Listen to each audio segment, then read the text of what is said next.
পৃথিবীর বুকে হাজার হাজার লক্ষ টাকা দিয়া খাট ফার্নিচার বানানো হয়, ওই ফার্নিচারের কোনো দাম নাই, পায়ে লাগলে কেউ চুম্বন খায় না।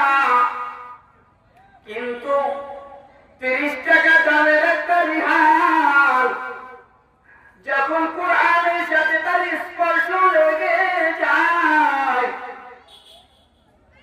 পৃথিবীর বুকে সব চাইতে ওই কাঠের বড় দাম হয়ে যায়। ওই কাঠটা যদি কারো পায়ের সাথে লাগে সঙ্গে সঙ্গে চুম্বনে ভাই বলে, এই কাঠের এত দাম কেন?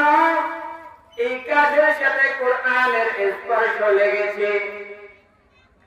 কোরআন যেই রজনীতে অবতীর্ণ হয়, ওই রাতের হাজারো রাতের থেকে ওই রাতের বড় দাম হয়ে যায়। কোরআন যেই মাসে অবতীর্ণ হয়, হাজারো মাসের থেকে ওই মাস বড় দামি হয়ে যায়। এই জন্য কোরআন যার সিনার